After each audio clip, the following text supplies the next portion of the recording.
através do seu tio Mardoqueu, fala: quem sabe não foi para esse tempo que Deus te colocou aí? Socorro e livramento vem da parte do Senhor. Não é à toa que Deus te colocou aí, viu, André? Não é à toa. Socorro e livramento. Amém? Vamos abrir a palavra do Senhor no livro de Isaías, capítulo de número 38.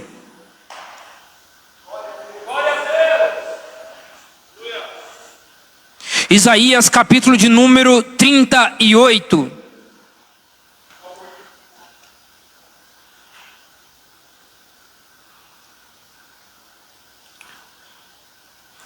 Versículo de número 1. Isaías, capítulo de número 38. Quem achou, diga amém. Oh, glórias, eu estou achando.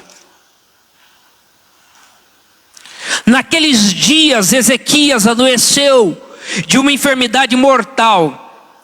Veio ter com ele o profeta Isaías, filho de Amós. Ele disse: assim diz o Senhor: põe em ordem a tua casa, porque morrerás e não viverás. Podeis assentar em nome de Jesus.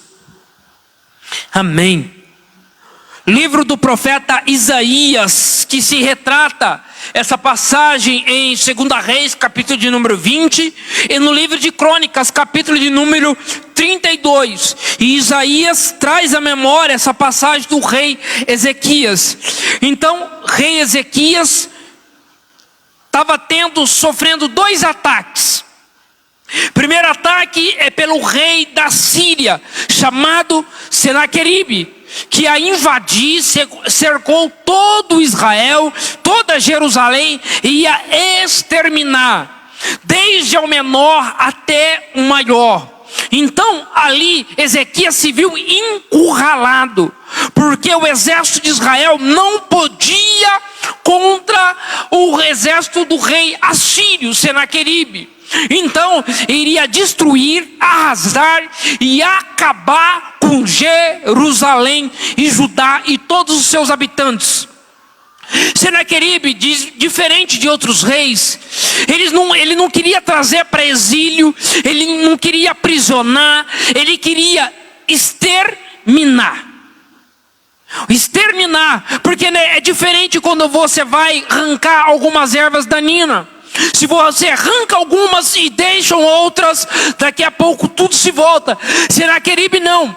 Viu que o povo de Israel era numeroso, viu que o povo de Israel era temente, porque antes de Senaqueribe houve outros reis, houve outras guerras, houve outras batalhas, e mesmo assim Israel perdia, mas Deus ia e levantava ele. Então Senaqueribe falou: eu vou exterminar, eu vou destruir Jerusalém, eu vou acabar com Judá, eu vou acabar com o reinado, eu vou varrer Israel da face da terra. Mas aí me veio uma palavra: quem pode destruir aquilo que Deus levantou?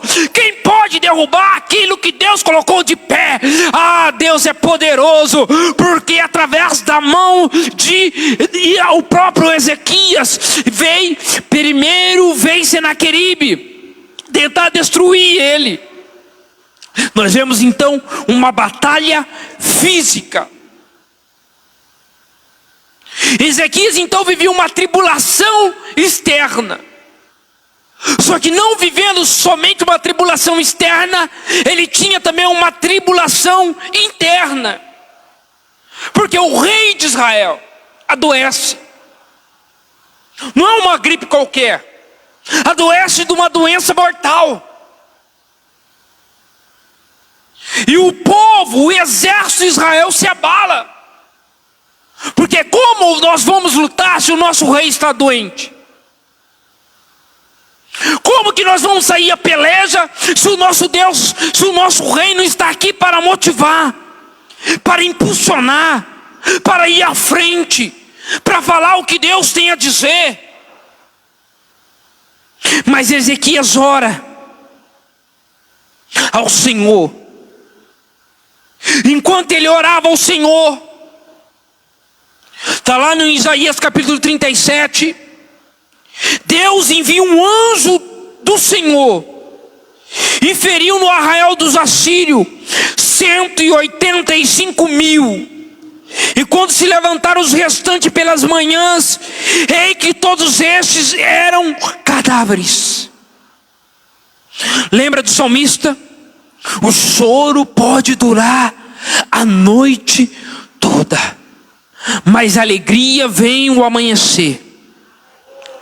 Enquanto Israel dorme, o anjo do Senhor trabalha. Enquanto Israel ora ao Senhor, o anjo do Senhor trabalha. Porque a palavra do Senhor fala que ao seu anjo darão ordem ao seu respeito. E Senaqueribe se levanta e se retira para a Síria. E ele ficou lá em Nínive. E sucedeu que, estando ele a adorar na casa de Nisroque, seu deus, Adrameleque e Searazer, seus filhos, o feriram à espada. Senaqueribe foi morto pelos próprios filhos. Israel não tinha mais um inimigo chamado Senaqueribe. Mas Ezequias tinha uma doença mortal. Mas o profeta Isaías chegou na cidade e foi no aposento do rei e deu uma ordem para o rei: eu tenho uma palavra do Senhor para ti. Põe a tua casa em ordem. Muitos acham que essa palavra falam que Ezequias não era um homem de Deus. Ezequias estava em pecado. Não, pelo contrário. Ezequias era fiel e temente ao Senhor. Porque quando ele recebe essa ordenança de Deus, ele vira o seu rosto para a parede e ora ao Senhor. E ele falou: Senhor, lembra-te, peço-te, que andei diante de ti com fidelidade, inteireza de coração, e fiz o que era reto aos teus olhos, e chorou muitíssimo. Ou seja, Ezequias era fiel a Deus. Ezequias não estava em pecado, não estava em engano. Mas por que então o profeta falou: põe a tua casa em ordem?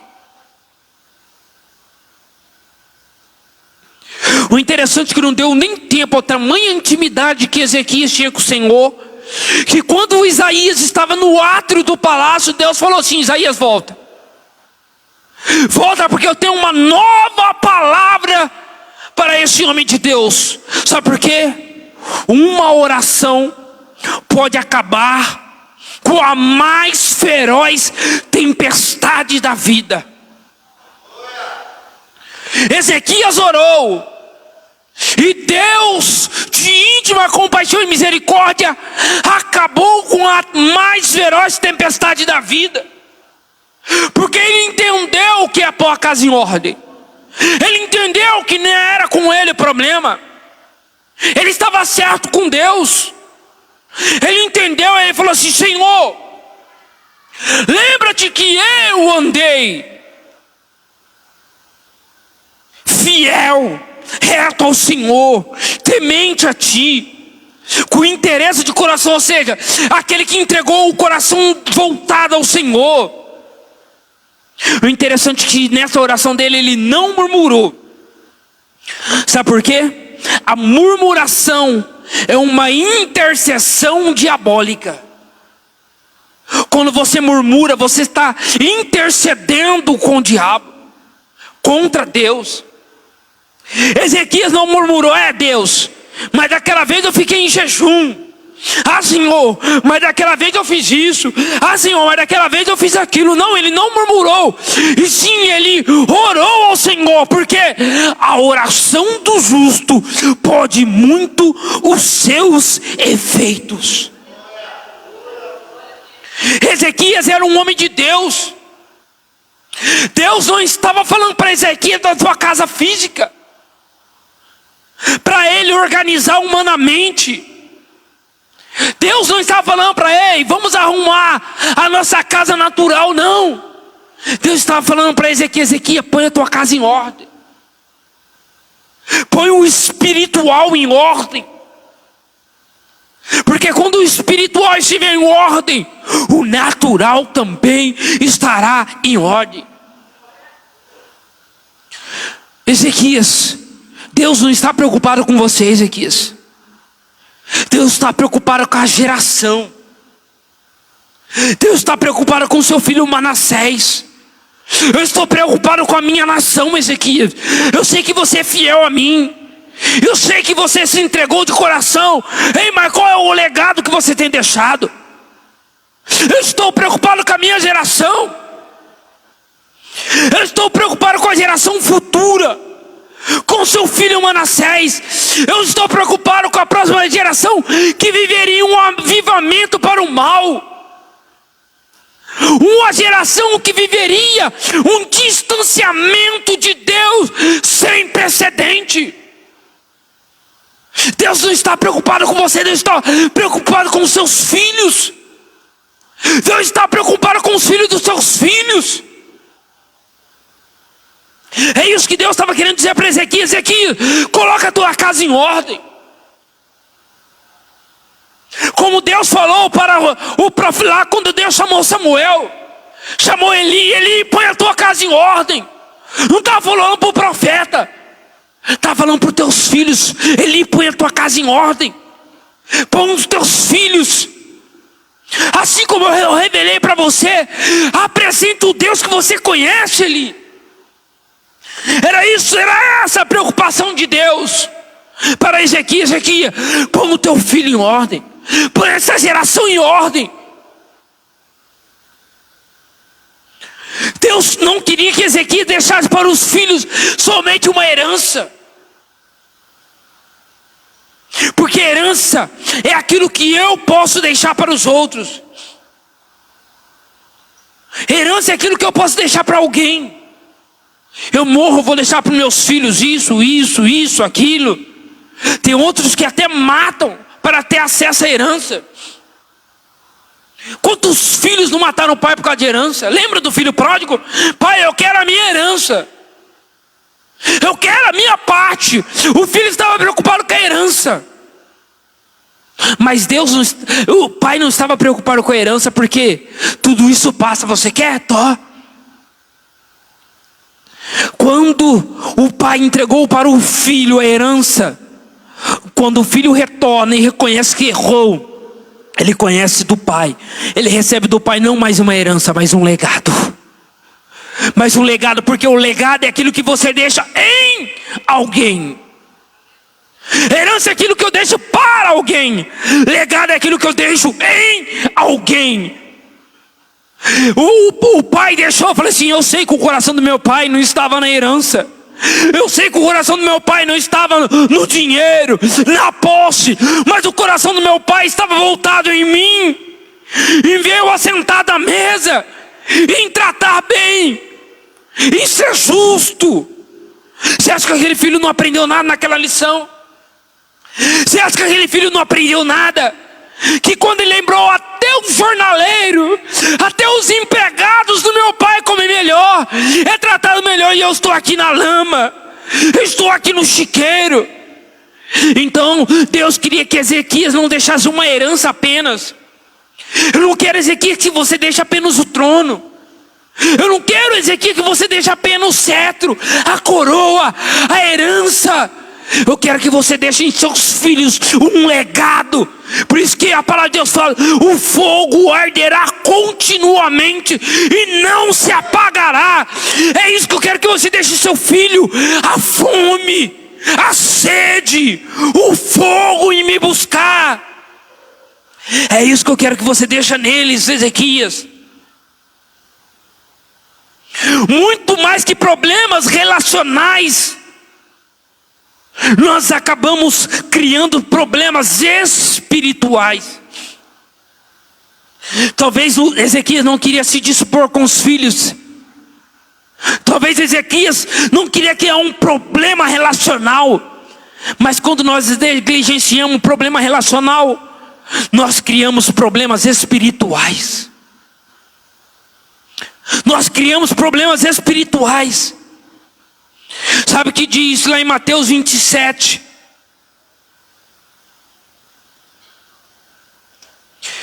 Mateus 27, 59.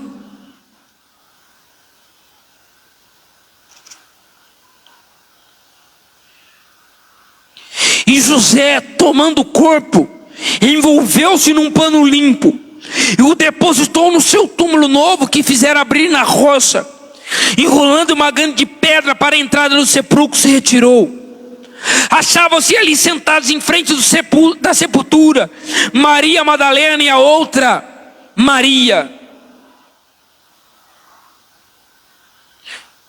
Ali fala da morte de Cristo, que José de Arimateia compra o corpo de Cristo e envolve ele em lençóis e coloca no sepulcro.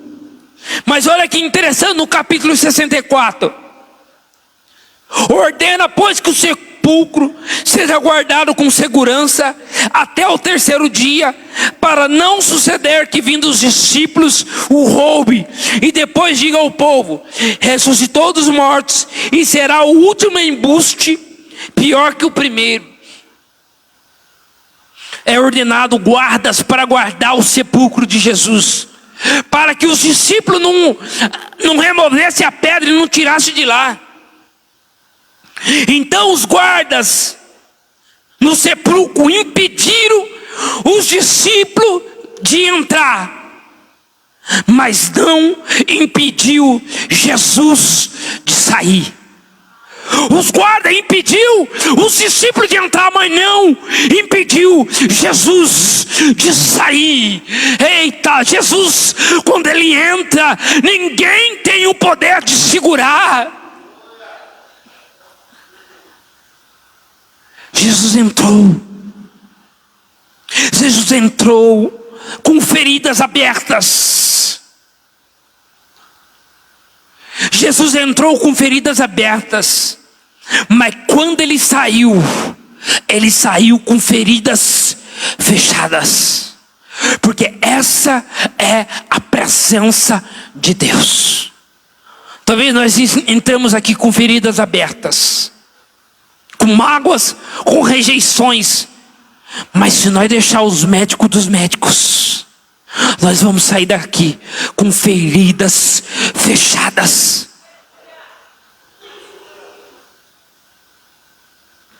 Sabe por que Jesus saiu com feridas fechadas? Sabe por que nós poderemos sair daqui com feridas fechadas? Porque quem te sara é maior do que quem te fere. Quem te sara é maior do que quem te fere. É isso que nós temos que entender, que Deus é maior do que tudo, que Deus é maior do que tudo. E lá em João capítulo 26, versículo do 4 ao 7, Deus não deve nada a ninguém. Oh, glória.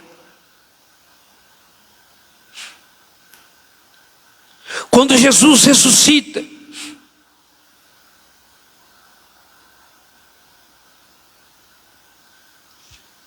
é interessante que quando na ressurreição de Jesus,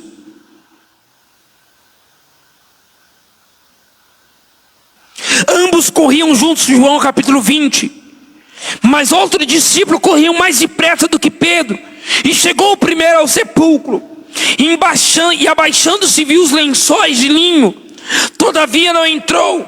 Então Simão Pedro, seguindo, chegou e entrou no sepulcro, e ele também viu os lençóis, e o lenço que estivera sobre a cabeça de Jesus, e que não estava com os lençóis, mas deixado num lugar à parte. Os lençóis acabaram dentro do sepulcro, ficaram dentro do sepulcro. Jesus dobrou os lençóis e disse: eu estou saindo. Ele dobrou os lençóis do lado de dentro e não do lado de fora. Sabe por quê? Jesus trabalha de dentro para fora. Jesus trabalhou no sepulcro de dentro para fora. Quando nós acordamos e nós não estamos atrasados, o que nós fazemos? Na cama, dobramos os lençóis, arrumamos a cama para deixar tudo em ordem, para deixar tudo organizado. Jesus passou pelo sepulcro, não morou no sepulcro, ficou lá 3 dias. Então Jesus falou: ei, eu estou deixando tudo em ordem, eu estou deixando cada coisa no seu lugar, porque onde eu passo, eu coloco cada coisa no seu lugar. Onde eu passo, eu deixo tudo em ordem. Onde há bagunça, eu coloco ordem. Onde há ferida, eu curo. Onde há tristeza, eu transformo em alegria, porque eu sou o pão da vida, eu sou o que vive, eu sou o que reina, eu sou o que chamou, eu sou o que tirou Davi de trás das malhadas. Glória a Deus. Jesus deixa tudo em ordem, organizado. E Ele não vai te organizar por fora, Ele vai te organizar por dentro. Porque quando nós estamos organizados por dentro, nós somos organizados por fora. Porque quando somos limpos por dentro, nós somos limpos por fora.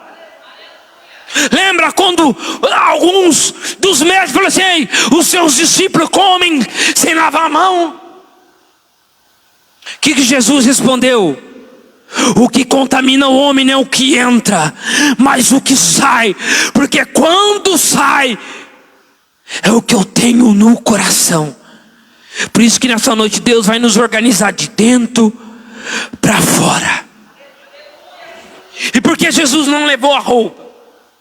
Por que Jesus não levou o lençol? Porque roupa de morto não cabe em quem está vivo. Roupa de morto não cabe em quem está vivo.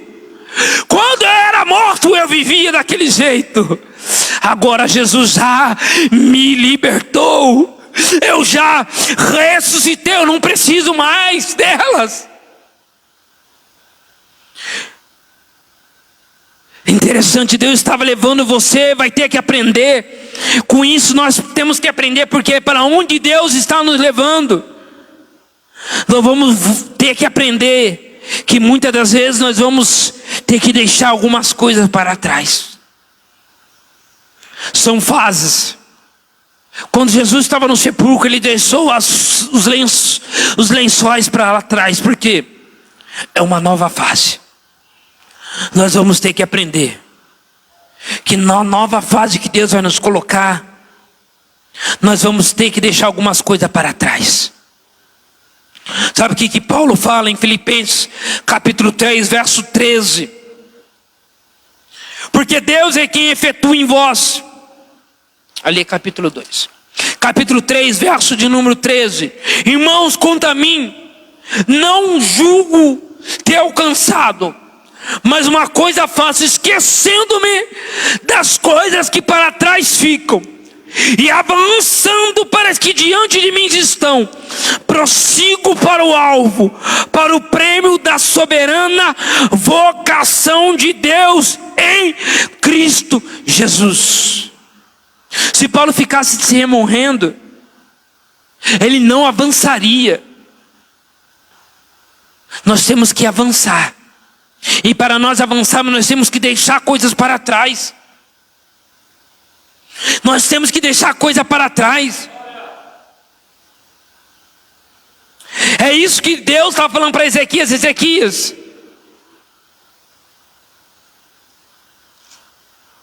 que legado você tem deixado para os teus filhos, para a geração? Lá em João capítulo 14, quando Jesus fala para os discípulos: não turbar o vosso coração, credes em Deus, credes também em mim. Na casa do meu pai há muitas moradas. Se assim não for, eu não teria dito, pois vou preparar-vos um lugar. E quando eu for e vos preparar lugar, voltarei e vos receberei para mim mesmo, para que onde eu estou estejais vós também. Mas sabe o que me chama a atenção nessa passagem? É lá no versículo 8, 7, para dar mais entendimento. Se vós me tivesse conhecido, conhecereis também o meu Pai. Desde agora o conheceis e o tendo visto. Replicou Felipe: Senhor, mostra-nos o Pai, isso nos basta. E disse Jesus: Felipe, há tanto tempo estou convosco e não me tem conhecido. Quem me vê a mim vê o Pai, como dizes tu. Mostra-nos o Pai.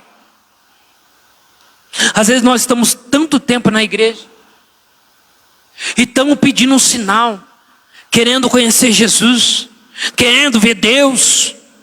Aí nós estamos igual Felipe: Deus, mostra-nos o Pai.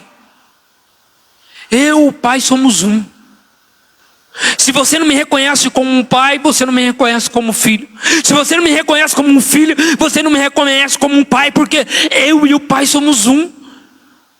Felipe, estou há tanto tempo conosco que você não percebeu que eu não sou daqui. Sabe, os discípulos estavam tanto tempo com Jesus e não sabiam que ele era o Pai, e nem que o Pai era ele, nem que ele era o Pai. É isso que Deus estava querendo dizer para Ezequias: os seus filhos não conhecem a mim. Você tem falado de mim, mas os seus filhos não conhecem. Seus filhos estão dizendo, estão igual o Felipe: mostra-nos o Pai. Porque se nós somos imagem e semelhança de Deus, quando nós falamos do Pai, irá testificar. Lembra quando aqueles dois discípulos a caminho de Emaús não conheciam Jesus, mas quando Deus abriu os olhos, eles lembraram: porventura não ardia o nosso coração quando aquele homem falava? Aí eles lembraram da missão, lembraram do propósito. Era isso que Deus estava querendo dizer para Ezequias: Ezequias, põe a tua casa em ordem. Mostra o Pai aos seus filhos. Mostra o Pai a essa geração que não conhece. Mostra o Pai, Ezequias.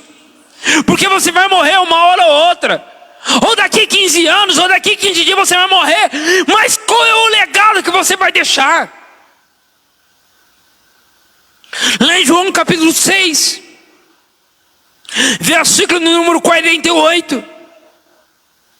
Jesus falando que Ele é o pão vivo que desceu do céu. Se alguém dele comer, viverá eternamente. O pão é o que eu darei da vida ao mundo, a minha carne. Disputavam, pois, os judeus entre os que diziam: como pode este dar-nos de comer a sua própria carne? O pão é a provisão, e o Pai é o provedor. Lembra de Jesus na oração do Pai Nosso? O que ele fala? Pai Nosso. Ou seja, o Pai é nosso. Talvez seu pai tenha te rejeitado, sua mãe tenha te rejeitado, mas nós temos um Pai que é nosso. Se o Pai é nosso, nós somos uns irmãos. Nós somos uma família. O Pai é nosso, mas Ele diz também: se o Pai é nosso, e o que mais é nosso? O pão é nosso. O Pai provedor, o pão provisão. Sabe o que acontece muitas das vezes? Nem todos que têm o pão têm o Pai. Nem todos que têm o pão têm o Pai, mas todos que têm o Pai têm o pão, porque eu sou o pão vivo que desceu do céu. Vocês estão entendendo? Nem todo mundo que tem o pão que é a provisão, porque a palavra de Deus fala em Gênesis, do suor do seu rosto comerás. Quanta gente rica que não conhece a Deus, que não teme a Deus e é rico, não falta nada, mas falta o Pai. Mas todos aqueles que têm o Pai têm a provisão, têm a felicidade, têm a alegria, porque tudo isso passa. Tudo isso vai passar. Mas Jesus falou: passará os céus e a terra, mas as minhas palavras não hão de passar. O que nós temos que buscar? Os discípulos estavam interessados na provisão.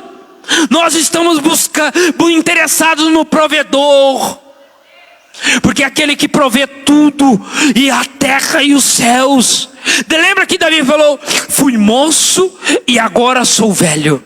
Eu nunca vi um justo desamparado, e nem a sua descendência mendigar o pão, porque ele conhecia o provedor.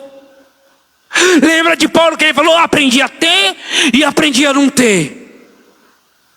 Aprendi a sofrer perseguição, mas uma coisa eu falo: nada me separará do amor de Cristo que está no Senhor, porque eu conheci o provedor, aquele que provê a minha fraqueza, aquele que provê a minha carência, o meu sofrimento, a minha angústia, o meu choro à noite sozinho. Às vezes nós esperamos de homens o que só Deus pode nos dar. Por isso que Paulo falou: ei, nós temos que buscar o provedor. Era isso que Deus estava esperando de Ezequias. Ezequias, mostra aos seus filhos o Pai, e não somente o pão, porque se você mostrar para eles o Pai, nunca faltará pão. A vontade do diabo é te tirar da mesa e fazer-te comer no chão. Lembra do filho pródigo? A vontade do diabo era tirar ele da mesa para fazer ele comer no chão. Mas a vontade de Deus era tirar ele do chão para fazer ele comer na mesa. Essa é a vontade de Deus, nos tirar do chão para nos colocar na mesa. A vontade do inimigo é nos colocar em cadeias. A vontade de Deus é nos tirar da cadeia para sermos libertos. Em João capítulo 12, versículo do 1 ao 6, para encerrarmos. É interessante que Deus não deve nada a ninguém. 6 dias antes da Páscoa foi Jesus para Betânia, onde estava Lázaro, a quem ele ressuscitara dentre os mortos. Eu não lembro se era em Marcos ou em Mateus. Fala também na casa do Simão, um leproso. Ou seja, nesse culto estava um ex-morto e um ex-leproso. Ou seja, na nossa vida todo mundo tem um ex. Todo mundo tem um ex. Talvez um ex-drogado, talvez um ex-viciado. Porque quando Deus passa, onde Ele passa, tudo vira passado. Tudo vira passado, uma coisa nova eu faço. Deram-lhe, pois, ali uma ceia. Marta servia, sendo Lázaro um dos que estava com ele à mesa. Então Maria, tomando uma libra de bálsamo de nardo puro, muito precioso, ungiu os pés de Jesus, enxugou com seus cabelos e encheu toda a casa com o perfume do bálsamo.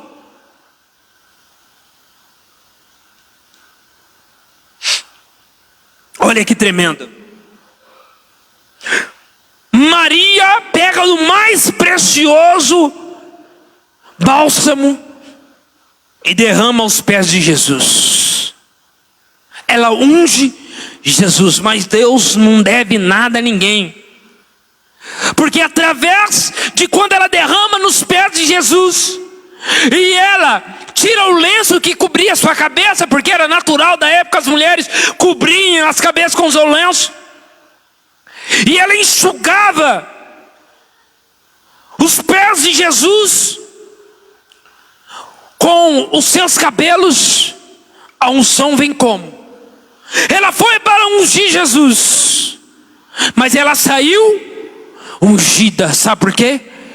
Derramará o óleo sobre a sua cabeça. Deus não deve nada a ninguém. Nós viemos aqui para adorar, mas nós vamos sair daqui glorificado. Nós viremos sair daqui sarado. Quando Deus busca verdadeiros adoradores. Ela foi para ungir, saiu ungida, porque o óleo não vem pelos pés, a unção não vem pelos pés, a unção vem pela cabeça.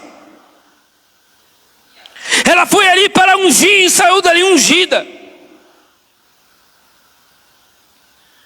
Para Judas, como diz lá no verso 5, por que não se vendeu esse perfume por 300 denários e não se deu aos pobres? Para Judas, precioso era o perfume, mas para Maria, precioso era Jesus. Para Judas, precioso era o perfume, mas para Maria, precioso era Jesus.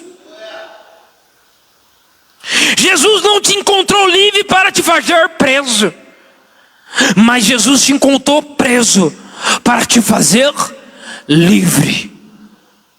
Essa é a vontade de Deus, nos fazer livre. Ele falou lá em João: não foi vós que escolheste a mim, eu escolhi a vós.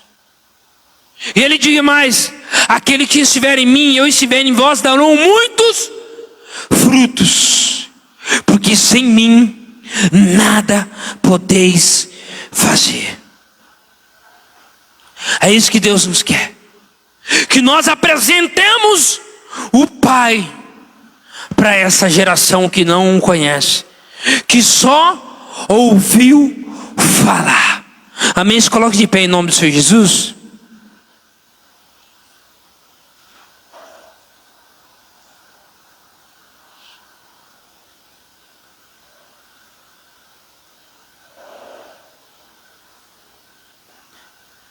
Amém, irmãos? Deus é fiel e poderoso. Deus quer nos fazer livres. Deus quer nos fazer livre. Sabe por quê? Nenhuma condenação há para quem está em Cristo Jesus, o nosso Senhor. Ezequias orou. Deus atendeu o pedido de Ezequias, mas Ezequias não atendeu o pedido de Deus.